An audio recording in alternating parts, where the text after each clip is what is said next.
On a crisp October morning in 2019, the quaint streets of Willow Creek, Virginia, are shattered by a piercing scream. At 7:15 a.m., a jogger in Riverside Park stumbles upon a chilling scene near the willow-lined creek. It's Claire Donovan, 34, an investigative journalist known for her fearless exposés. Her body lies half-hidden in the reeds, her auburn hair matted with blood from a blunt force wound to the temple. Her notebook, pages torn, floats in the shallow water, ink bleeding into the current. The park, usually alive with dog walkers, now hums with dread. Willow Creek, a historic town of 15,000, prides itself on its cobblestone charm and political clout. Claire was a local star, her bylines in the Creek Gazette shaking City Hall. Her death sends shockwaves. Police tape seals the park as mourners gather, clutching candles. Claire's sister, Rachel, collapses whispering, "She knew too much." Eyes turn to Councilman Marcus Hale, 42, a rising political figure with a polished smile and a marriage to match. Rumors swirl. Claire and Marcus were seen at a diner, their heads too close for colleagues. In a town where politics is a blood sport and secrets are currency, Claire's reporting threatened powerful names. But was her death about her pen or her heart? Did a forbidden romance with Marcus spark a fatal end, or did someone else silence her truth? As the creek's ripples carry away her words, one question haunts Willow Creek. Who wanted Claire gone? Willow Creek, Virginia, in 2019, is a tapestry of cobblestone streets, colonial facades, and whispered ambitions. Tucked along the James River, this town of 15,000 balances small-town charm with political intrigue, its proximity to Richmond making it a hub for Virginia's elite. The Creek Gazette office, with its creaky floors and ink-stained desks, chronicles local life, while City Hall's marble halls hum with power plays. In this conservative community, where church pews fill on Sundays and reputations are fragile, public figures are expected to embody virtue. A scandal here isn't just news, it's a seismic event. Claire Donovan, 34, is Willow Creek's journalistic firebrand. With her sharp wit and auburn hair often tucked under a ball cap, she's a relentless truth seeker. Her exposés on corruption, shady land deals, campaign fraud have rattled the town's elite. Raised by a single mother, Claire's drive stems from a hunger for justice, but her late nights at the newsroom mask a longing for connection.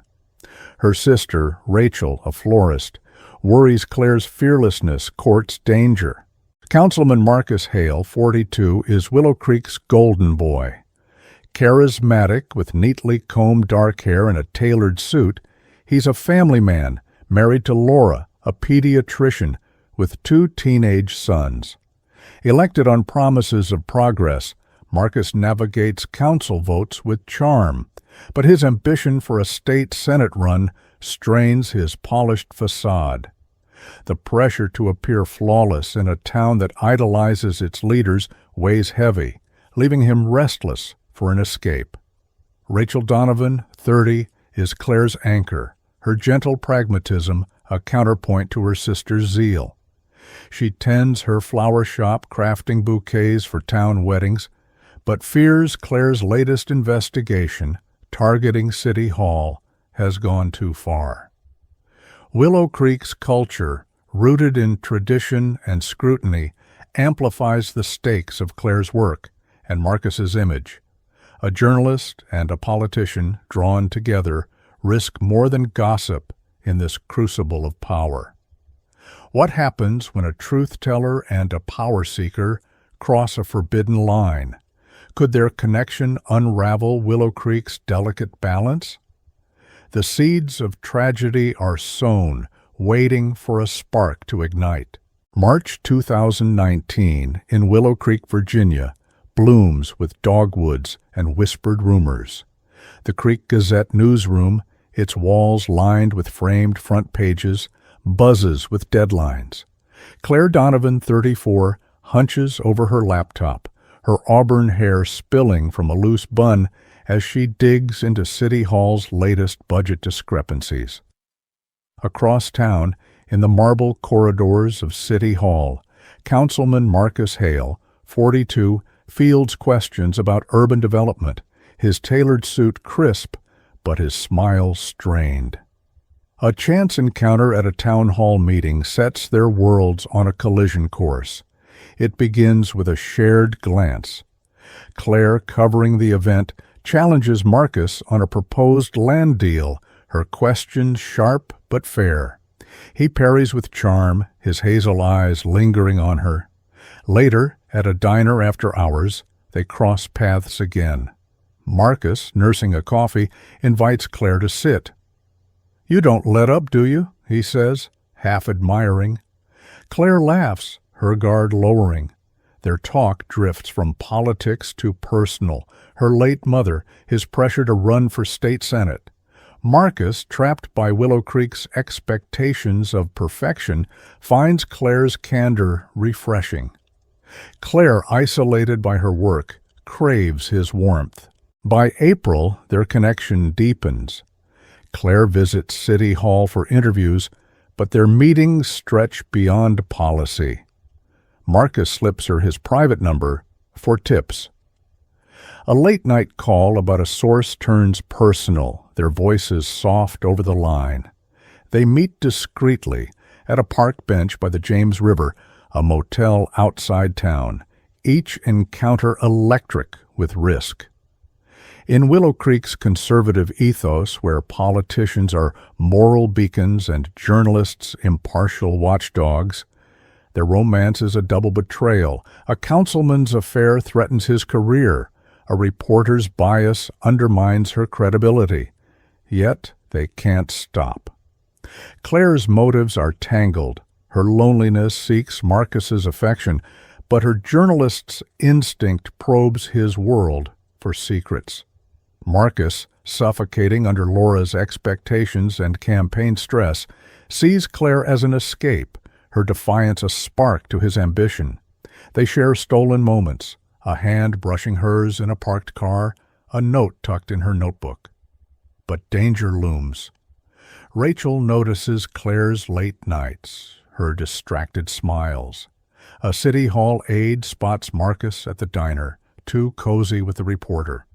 Willow Creek's gossip mill churns whispers of Claire and the councilman gaining traction. How long can they hide in a town where secrets are prey? What price will they pay when their worlds collide? The romance, a fragile flame, is about to meet a storm. By August 2019, Willow Creek, Virginia, hums with the lazy heat of late summer. The Creek Gazette newsroom and City Hall, once separate worlds, are now entwined by Claire Donovan, 34, and Councilman Marcus Hale, 42. Their secret romance, burning for months, is a tightrope stretched over Willow Creek's judgmental gaze. Late-night calls have turned into risky rendezvous at a motel near Richmond, their stolen moments laced with guilt and thrill. The James River, where they once shared quiet talks, now feels like a witness to their recklessness. Claire's focus wanes. Her exposés, once razor-sharp, miss deadlines as she pores over Marcus's texts instead of sources. Her auburn hair, usually neat, falls in disarray, her desk cluttered with half-finished notes. Colleagues at the Gazette whisper about her distracted air, her sudden interest in council meetings. Rachel, 30, Claire's sister, notices her late returns, her phone buzzing at odd hours. "You're not yourself," Rachel says, her florist's hands pausing over a bouquet. Claire brushes it off, but her heart races. Her latest story, probing a land deal tied to Marcus's allies, blurs the line between love and duty. Marcus, too, is slipping, his polished demeanor frays, his tie askew, his speeches curt. Campaign stress for his state senate run mounts, and Laura, his wife, senses his distance. She finds him staring out their window, lost in thought, his wedding band twirling on his finger. At City Hall, aides gossip about his frequent meetings with Claire. Their coffee runs too long for policy chats. In Willow Creek's conservative culture, where politicians are expected to be moral exemplars, such whispers are dynamite.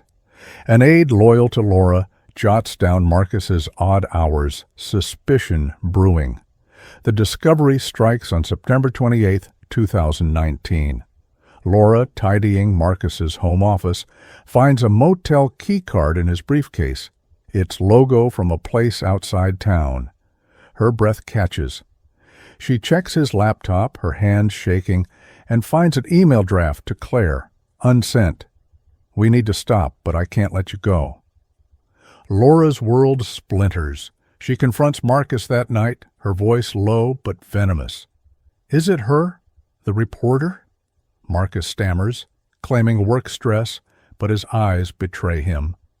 Laura storms out, her trust in ruins, her mind racing with questions about Claire's role. As Laura grapples with betrayal, another shadow moves. Who else has caught wind of their affair? How close is Willow Creek to exposing their secret? The lovers' fragile world is cracking, and a deadly storm is gathering. October 7th, 2019, dawns cool and misty in Willow Creek, Virginia. Riverside Park, with its willow trees and winding creek, is quiet, the morning fog cloaking its paths. Claire Donovan, 34, jogs along the trail, her auburn hair tied back, her notebook tucked in her jacket. Her romance with Councilman Marcus Hale, 42, is unraveling since Laura's discovery of the motel keycard 10 days ago. Claire's latest expose, tying a land deal to Marcus's campaign donors, has strained their bond further. Tonight she texts Marcus, "Park, 6:30 a.m., we talk or I publish." But the meeting, meant to end their affair, will end in blood.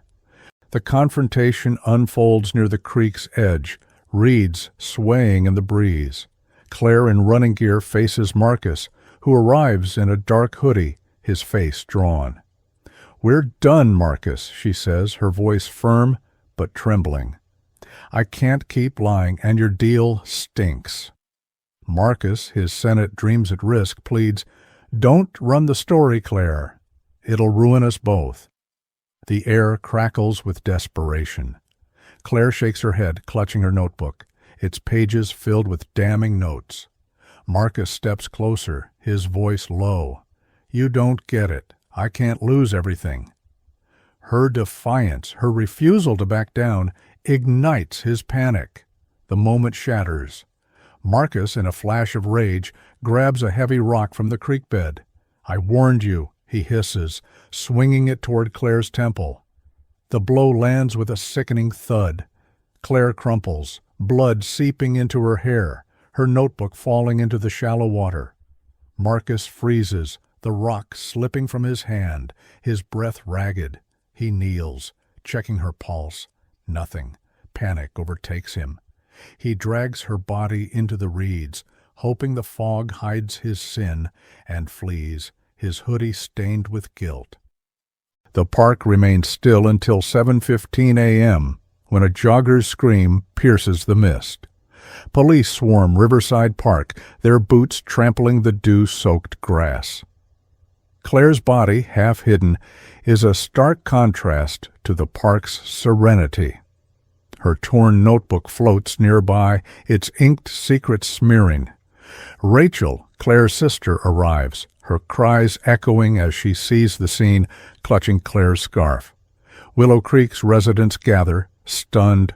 A journalist, their truth-teller, silenced. Whispers turn to Marcus, his absence from a council meeting noted. The park, a place of morning jogs, is now a graveyard of trust. Marcus, back at City Hall, scrubs his hands, his face ashen, as Laura's cold stare follows him. Willow Creek reels, its faith in its leaders fractured. Rachel vows to find answers, her sister's notebook her only clue. Who will unravel the truth behind Claire's death? How will Marcus face the weight of his crime? The investigation is about to begin, and Willow Creek's secrets are ready to spill. October 8th, 2019. Dawns gray over Willow Creek, Virginia. Riverside Park, now a crime scene, is sealed with yellow tape, its willow trees drooping under the weight of tragedy. Claire Donovan, 34, lies dead, her temple crushed by a blunt force, her notebook sodden in the creek. Leading the investigation is Detective Evelyn Harper, a 45-year-old veteran with gray-streaked hair and a relentless drive. Her boots sink into the park's damp grass as she examines the scene, noting the rock, bloodied, half buried in mud, near Claire's body. "This was personal," she murmurs, her gaze sharp. "Someone wanted her silenced." Harper's team moves swiftly. The rock, confirmed as the murder weapon, yields no clear fingerprints, washed by morning dew. Claire's notebook, though damaged, holds fragments of her exposé, names, dates, a land deal tied to City Hall. Her phone, recovered from her jacket, shows a text to Marcus Hale, 42, at 6:15 a.m. Park, 6:30.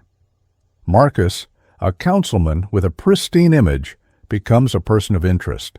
His absence from a council meeting the morning of the murder raises eyebrows. Harper interviews Rachel, Claire's sister, who tearfully reveals Claire's late-night work and odd behavior. "She was scared," Rachel says, "but wouldn't tell me why." Early leads point to Claire's reporting. Her exposés had angered Willow Creek's elite, but the personal nature of the attack, close range, no signs of theft, suggests more than professional vengeance. Harper questions Marcus on October 10th at City Hall.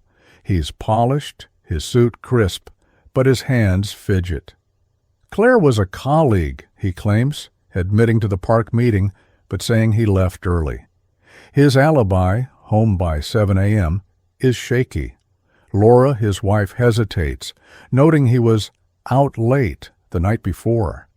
Harper's instincts flare. A twist emerges on October 12th. A park groundskeeper reports seeing a man in a dark hoodie near the creek at dawn, matching Marcus's build. Harper pulls Marcus's financials, finding unexplained motel charges outside town. The Creek Gazette editor, reluctant, shares rumors of Claire and Marcus's close interviews. In Willow Creek, where journalists and politicians are held to rigid standards, an affair is scandalous, a motive for murder. Harper digs deeper, recovering deleted emails from Claire's laptop, one from Marcus pleading, "Don't publish, it'll destroy me." The romance, now undeniable, paints Marcus as a man with everything to lose. The breakthrough comes on October 16th. A traffic camera near Riverside Park captures Marcus's SUV at 6:45 a.m., contradicting his timeline. Mud on his tires matches the park's soil. A search of his garage finds a dark hoodie with a speck of Claire's blood, missed in his hasty cleanup. It's enough. On October 20th, Harper arrests Marcus at his campaign office, his polished facade crumbling as cuffs snap on. Laura, watching, turns away, her sons in tears. Rachel, clutching Claire's scarf, feels a hollow victory. Willow Creek buzzes. A councilman, a killer. Did Marcus act alone, or do deeper secrets lurk? What truths will the courtroom reveal? The stage is set for justice, and Willow Creek holds its breath. In June 2020, the Willow Creek County Courthouse stands as a crucible of reckoning. The trial of Councilman Marcus Hale, 43, accused of murdering journalist Claire Donovan, 34, fills the gallery with a tense hush. Polished oak pews hold locals, their murmurs soft under stained glass windows. Marcus sits at the defendant's table, his tailored suit now ill-fitting, his hazel eyes hollow. Across the room, Rachel Donovan, 31, clutches Claire's worn scarf, her face a mask of grief and resolve. Laura Hale, 40, sits apart. Her son's absent, her expression unreadable. The air pulses with one question: will justice mend Willow Creek's shattered trust? Prosecutor Emily Voss, a steely attorney with a commanding presence, weaves a damning narrative. She portrays Marcus as a man undone by ambition and betrayal, his affair with Claire a fuse to murder. Voss presents the evidence with precision: the bloodied rock, the traffic camera footage, the hoodie with Claire's blood, the email pleading, "Don't publish." Marcus Hale killed to protect his empire, she declares, her voice cutting through the room. The jury, a mix of teachers and retirees, absorbs the betrayal of a town leader in Willow Creek's moral heart. The prosecution's emotional peak comes when Rachel testifies. Her voice cracks as she describes Claire's passion, her late-night fears about her exposé. "She wanted the truth," Rachel says, glaring at Marcus. "He took her from me." The courtroom stills, Rachel's loss echoing Willow Creek's fractured faith in its elite. Her words lay bare the human toll of Marcus's choices: a sister robbed, a town betrayed.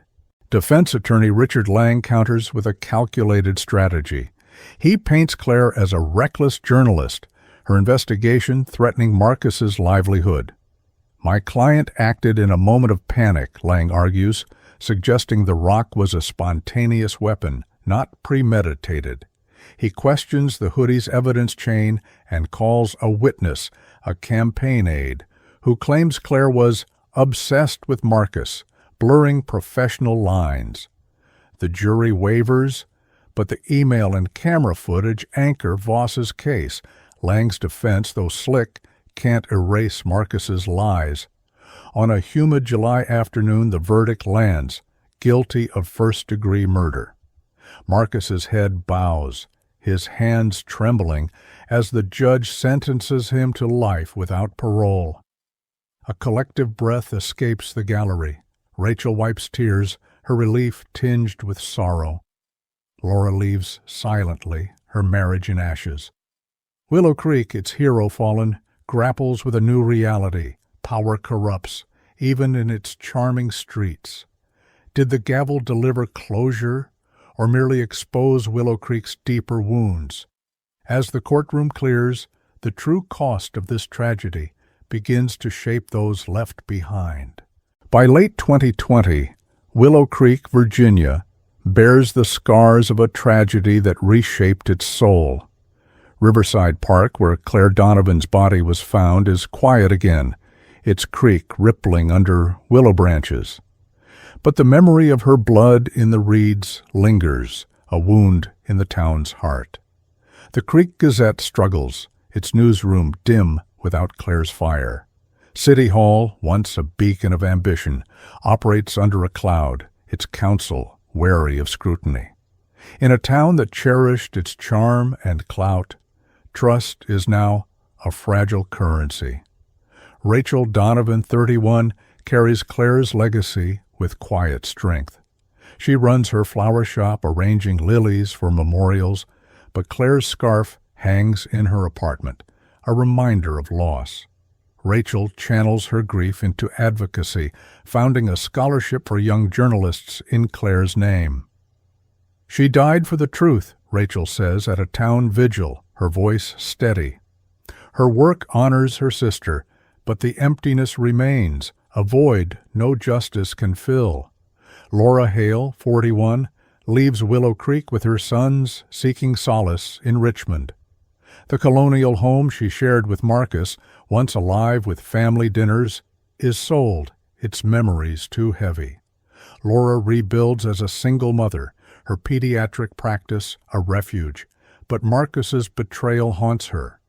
Her sons, now teens, grapple with their father's name, their futures uncertain. Laura avoids Willow Creek's gaze, her heart hardened by a love that crumbled.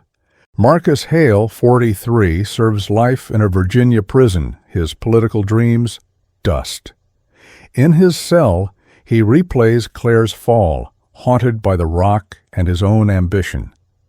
Willow Creek's scorn, branding him the councilman killer, follows him, a sentence beyond bars. Redemption feels out of reach, but he writes unsent letters to his sons, seeking forgiveness he may never earn. Willow Creek adapts. The Gazette hires ethics trainers, a nod to Claire's compromised reporting. Town forums discuss transparency, urging accountability over power. The affair, a breach of Willow Creek's values, sparks broader conversations about trust in leadership, echoing beyond Virginia. What drives a romance to destroy? How do we heal when truth costs so much? Claire and Marcus's story warns that ambition and love, unchecked, can ignite ruin. As Willow Creek rebuilds, one truth endures, scars teach, even as they ache. Could this tragedy have been stopped? Share your thoughts below, like this video, and subscribe for more true crime stories that unravel the heart. Next, dive into a case where a chef's rivalry turned deadly. Don't miss it.